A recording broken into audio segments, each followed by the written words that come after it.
taking review of the first game of the Nigeria Premier Football League. Abia Warriors Technical Adviser Imama Amakpakabo is saying that the club supporters do not need to panic after that 2-0 loss right there in Umuahia. Yeah, I think it's for me very early for the supporters, of course, to panic.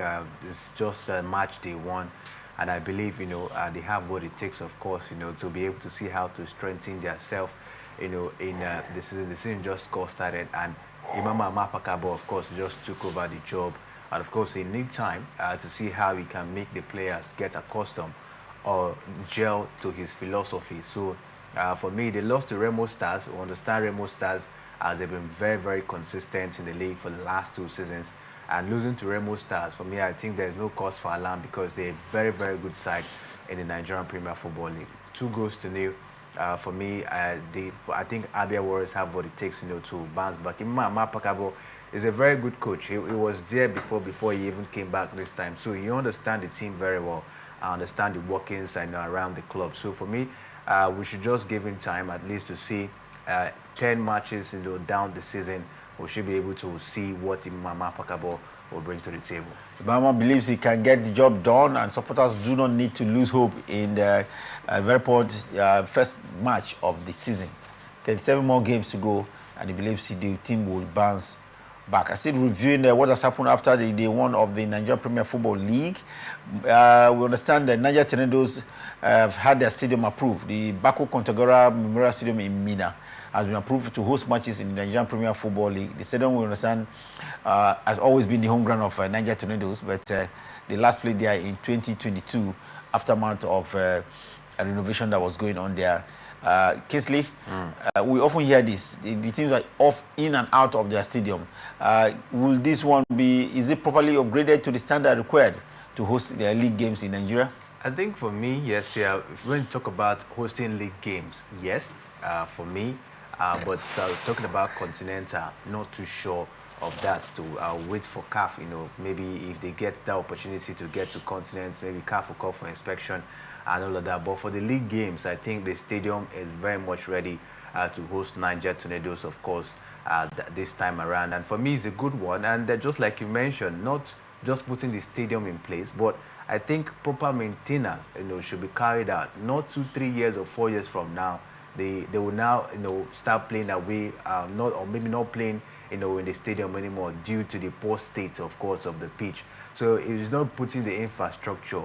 It is for the government, of course, to see how to maintain that particular, stadium in order for Niger Tornadoes, of course, to continue to play their game. I think we lack that maintenance culture down here in Nigeria. That's why we don't have the best of facilities. Not that those facilities are not there, but whenever it's being put in place, we do not go all the way to maintain it. If you take a look at the country, we only have one standard stadium, which is the Gosling Akwa Ibom International Stadium. And the government of Akwa Ibom are doing everything they can to make sure they put up a proper maintenance of the stadium. And that's why that stadium has been there for a very long time now. So for me, I think that maintenance culture, of course, should be imbibed in order for we to continue to see our facilities in the best of shape. It's not enough to build a facility. It is more important to maintain such facility, and that's the advice for the officials out there in Niger State as they renovate and, of course, put for use the Kontagora Stadium in Mina. Niger Tornadoes return home now. There's no place like home. Now, let's look ahead. We understand there is a continental tie in the next few hours between Nigeria and Japan. World Under-20 World Cup is ongoing in Bogota, Colombia, and Nigeria Under-18 girls, Under-20 girls are there. They have to go against a very stubborn Japan side to qualify for the semi-final stage of the competition. Kingsley, this looks like a very difficult side if you know how the Japanese have played so far in this competition. Yeah, it's actually a very difficult one so far. When we talk about Japan, they are one of the best, one of the team, of course, to reckon when it has to do with female football, right? In the world. So it's going to be a very tough test, for the Falconet this time around. We've seen the impressive run from the girls, being able to thrash Venezuela in their last game, I think about 4-0. They also got past Korea, but Germany, of course, actually brought them down, and that was their second game. But against Japan. Japan, they actually topped their group as well. They had it to play some tough teams, to top their group. So that means they have what it takes, to challenge this one. So we just hope that the Falconets will be able to unleash their, brilliance. The players will be able to unleash, their skills this time around to see how they can get past this one. It promises to be an exciting one if they go far. Don't forget, this is a tournament that the Falconet, has participated, for a very long time now. I think they were runners-up twice for what we've seen. So I think they have the experience. But facing a team like Japan is another thing entirely. So we just hope that they'll be able to bring up their A game and see how to get past, Japan into this encounter. Well, the United girls need to put forward their very best game against a very stubborn Japanese side that has pedigree in this competition. But we're talking about pedigree reminds me that Falconets have been run off this competition twice. Yeah, they've been runner up of the competition twice, and Germany, of course, has not been has always been on their way. I think in the two editions, that was in 2010 and 2014. But this time, I think they are ready, of course, to correct their wrongs and, of course, make things right for themselves. We understand, yes, this same Germany also beat them in the group stage, but heading down to this stage of the competition, I think the girls know what it means for them. Even the coach also knows what it means, this time around, and we hope that they were able to see how to get things done, despite, the tough nature of the Japanese girls. We just hope that, they were able to get things done today. Win for them today against Japan, I tell you, will give them that confidence going forward in the competition. Well, we wish the girls the very best of luck. And let's look at what the Super Eagles are up to. The Super Eagles of Nigeria, remember, have just arrived in the country after participating in a World Cup qualifier in Kigali. They played a goalless draw with their counterparts from Rwanda and Kingsley. It is 4 points out of an available 6 for the Super Eagles of Nigeria. First, let's review the match that took place yesterday. Rwanda versus Nigeria. Goalless. It looks like the Eagles flopped several chances in this encounter. It could have been, they had more chances in front of goal. In fact, they recorded 9 shots in front of goal, but couldn't convert any. Yeah, I think I would say a little bit of hard luck yesterday for the Super Eagles of Nigeria because they had what it takes. They played the game and they also caught the chances, but just like you mentioned, couldn't convert it. I think the goalkeeper of the Rwanda side was very, very good on the day. If not of his brilliance, I tell you, would have gotten at least 2 goals. Nigeria would have gotten at least 2 goals, in that particular encounter. The goalkeeper was the savior, for Rwanda. And I think for me, that game actually meant a lot, for Rwanda. You can see that the president of the Rwanda, of course, was in the stand watching. And it was actually a very, let's say, a refurbished or innovated stadium. The stadium was in a good shape, to host the teams, in that particular encounter. So it was a very crucial encounter for Rwanda, and that's why they were able to hold their own and see how they can get, things done. But for the Super Eagles, was a little bit unfortunate that they couldn't get the goals. I saw the goal that was actually being disallowed. I think for me, everyone actually tagged that to be a controversial call from the video, from the referee, because it was actually tagged if it was offside. Maybe there was a little bit of hitches, but it's still not, very clear how that particular one, of course, was we understand that the referee is judging one of Nigeria's attacker of having pulled one of the defenders of the Rwandans, and that's why, that goal was disallowed before the goal was put into the net by Ademola Lookman. Yeah, we saw that, but is that really enough? If you take a look at the attack, how severe, was it? But it is what it is. The goal was cancelled, and the game ended, of course, in goalless. But for me, a lot to take home, Mr. Siri, for the Super Eagles of Nigeria. In the 2 games, we've seen them play under Osneguavon. I think there have been massive improvements when you talk about the way the players, of course, play, the understanding between them. And this time around, not playing that defensive football we've seen for some time now. We've seen them, of course, gaining possession, trying to see how to force the attack. The defense also looked very, very balanced. And we must give it to Osneguavon, also seeing how to give some of the players, chance, of course, to get game time. We saw the likes of Dele Bashiru, Frank Onyeka, coming in as well. I think for me, the way Guavon actually went down with this 2 games was very, very commendable. If we can build on this, I think we have that possibility of always making sure that, of course, we'll put up a very impressive performance in any game, no matter the team, of course, will face. And for me, it's a very, very, impressive outing. 2 games, 4 points out of 6 for me. I think not a bad one.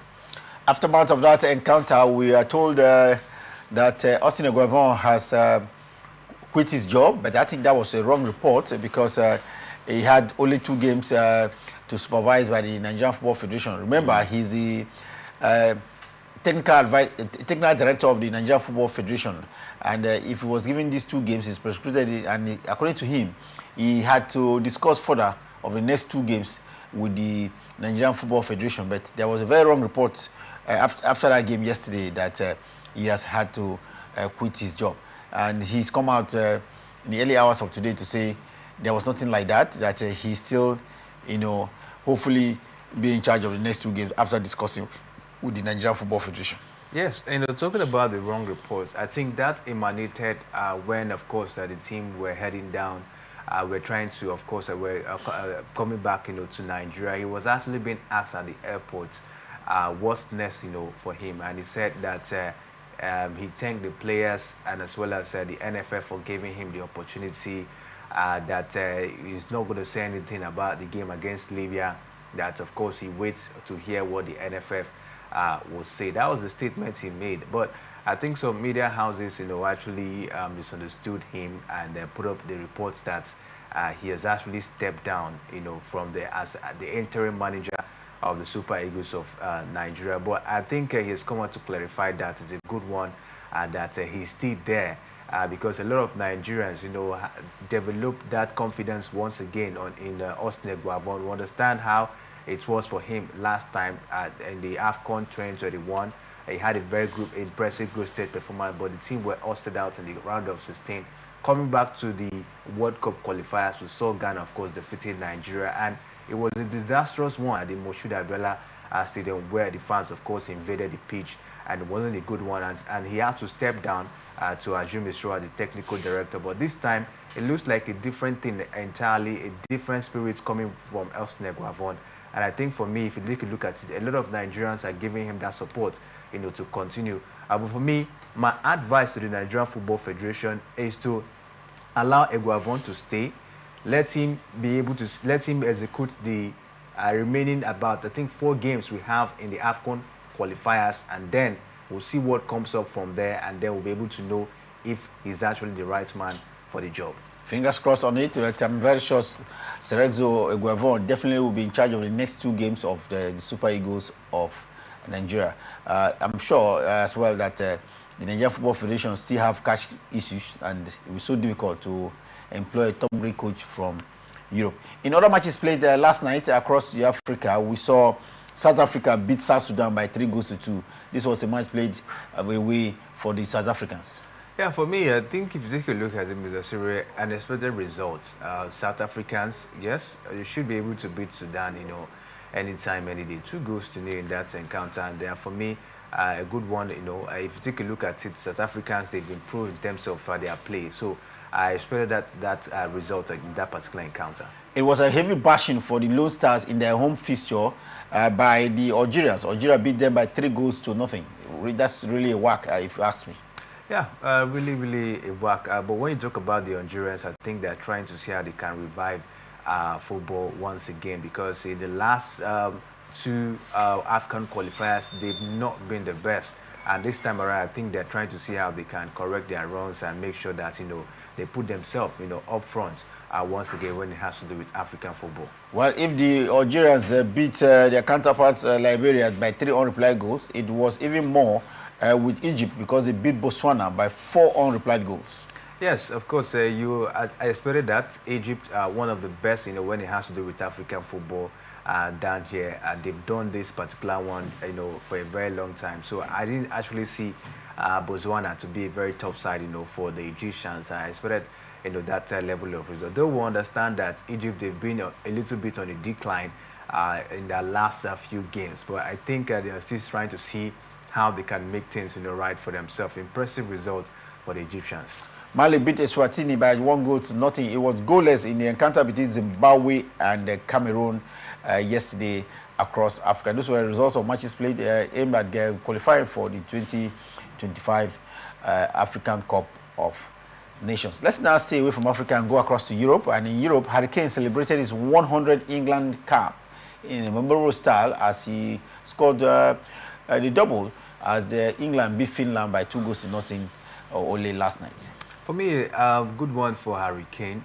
The man has done a lot, of course, for himself. 100 caps for the English national team. And he even scored, of course, yesterday to put up a very impressive one for himself. If you take a look at it, by record, he is the third player to score, on 100 caps, for the English national team. I think Bobby Charlton did that when Rooney did that, and now Harry Kane, of course, came up to put up that one. Highest goal scorer for the English national team with 68 goals, in total for the man. I think it's been an impressive one, but I will just wait, of course, to see when Harry Kane, of course, will lift a major trophy, because that's the only thing that have made the man, not to be that very much, talked about or being given that proper respect, you will say. When you talk about the goals, he has it. Talk about the performance, he has it.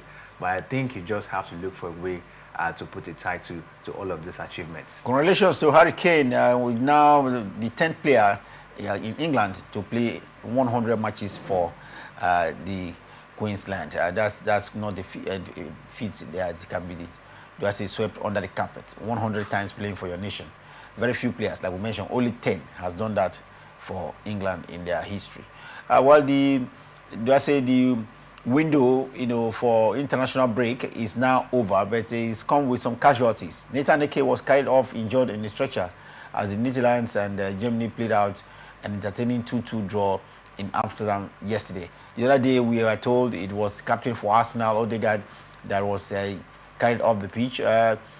International break comes with their own issues, but we understand there's some kind of compensation coming the way of the club sides if your player gets injured, in course of the international duty. Yeah, there's some kind of compensation, but when you take a look at it, this, injuries has a way of affecting the club.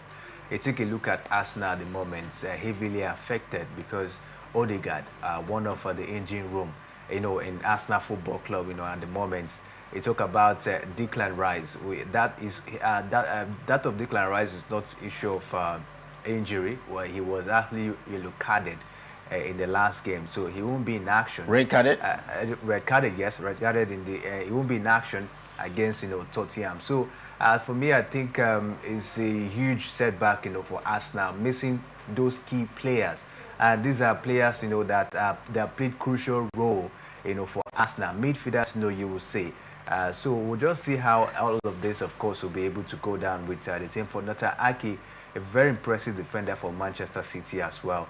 And for me, I think Pep Guardiola, of course, will be missing him, in the back. But I think Pep also has a way of seeing how to, rejig his team whenever things like this, happen. But I will just keep our fingers crossed and see how this team that have been affected will actually put up, their teams when, of course, the Premier League comes back.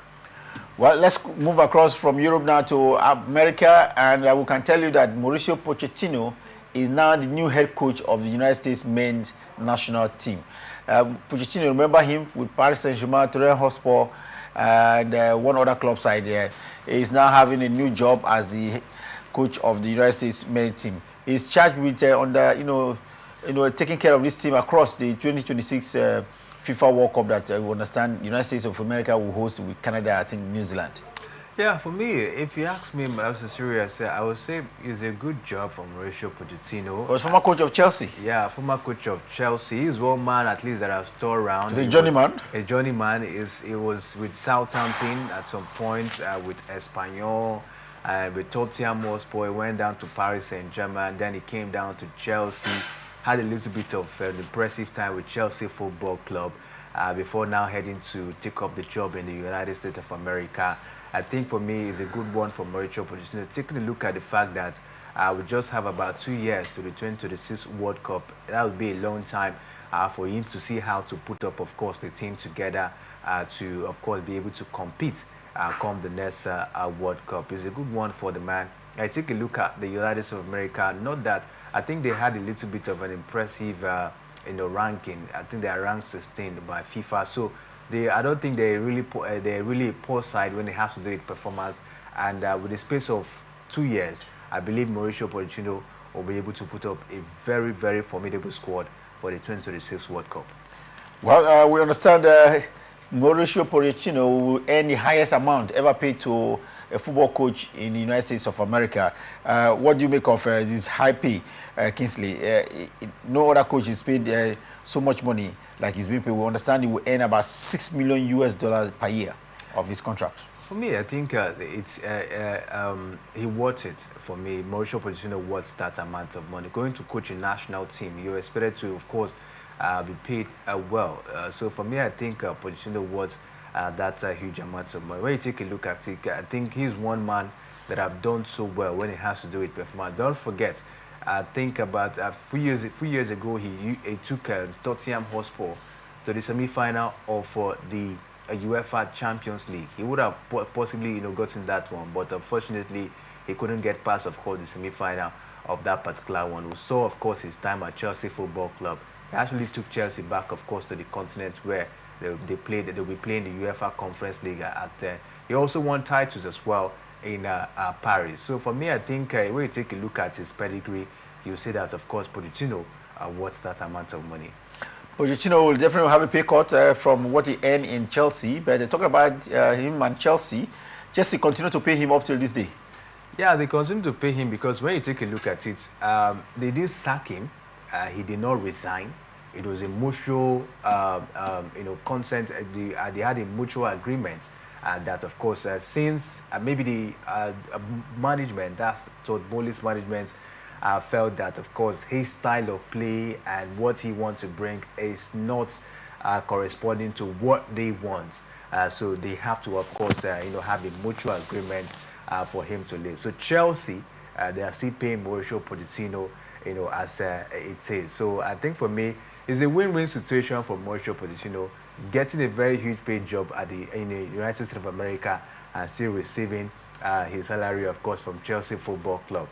So for me, it's actually a very good one. The man saw it, and of course, he knew that it was going to be very, very, beneficial to him, and that's why he decided to leave Chelsea and then taking up the job in the United States of America. Mauricio Pochettino played 20 times for the Argentine national team, scored 2 goals, and I think he had to quit because of injury concern. I remember him in the 2002 World Cup, and that is him moving across to coaching. We hope that he will find success with the players, of the United States of America, especially as one of the host nation of the 2026 FIFA World Cup. Time for us to begin to wrap up the show, Kingsley, but Nigerians follow the Premier League so well, and it looks like there has been justification now for the red card given to Declan Rice coming from an independent body.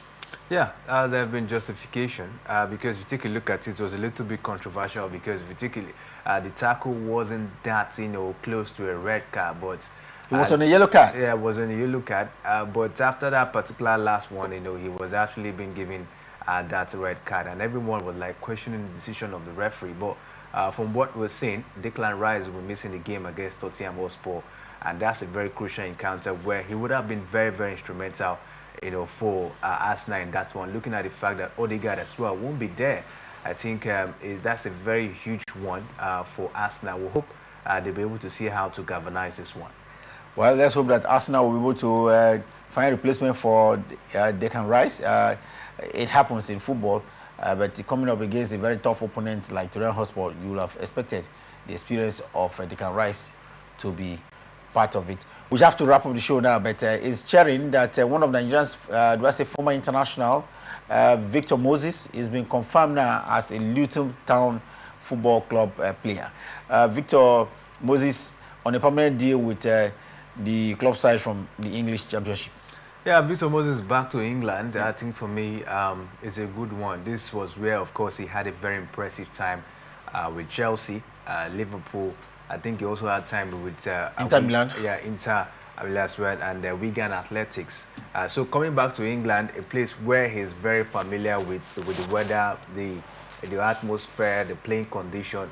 I think for me it's a good one. Luton Town, not a very poor side. We saw them in the Premier League last season.